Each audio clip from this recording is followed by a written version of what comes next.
Hi and welcome to the D2N Technology Solutions series of two-way radio programming videos. If there is a topic we have not covered here today, please contact us via our website at www.d2n.com.au.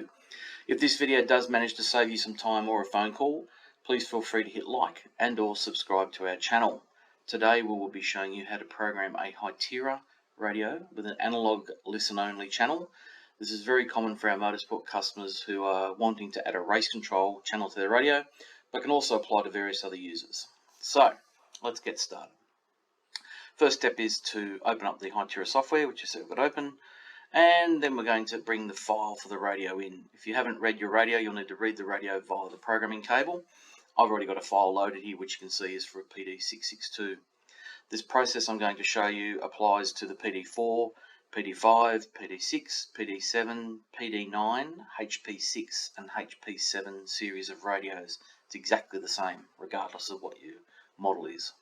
So first step is to go to conventional. Next step down to channel, then to analog.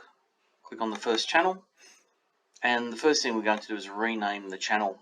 I would suggest you use a abbreviated version of the track name so that you can load up multiple race control channels inside this radio. For today's example, we'll use Bathurst, so we're going to call it RMC Bath for Bathurst.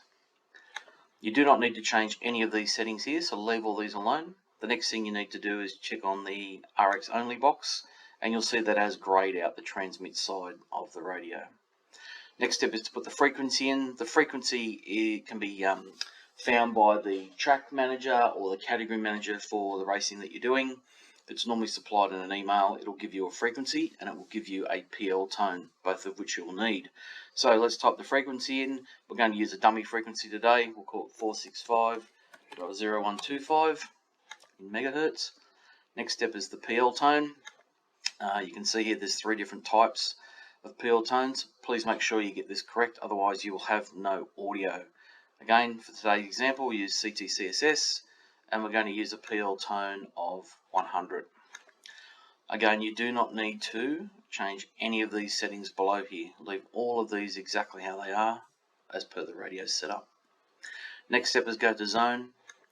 You'll see I've created a test zone here called D2N test. Double click on that, and you'll see that all the default channels are inside the zone at the moment. So what we're going to do is remove all of these, so that we basically only have the RMC channel on here, and that's it, we're done. The next step is basically to connect the radio up, hit the right button, that will write the radio for you, and once it reboots you will have a listen only channel called RMC Bath on it. Hope this has worked for you today, guys. As again, please, if you have any questions, email us via our website or click like to like the video. Thank you.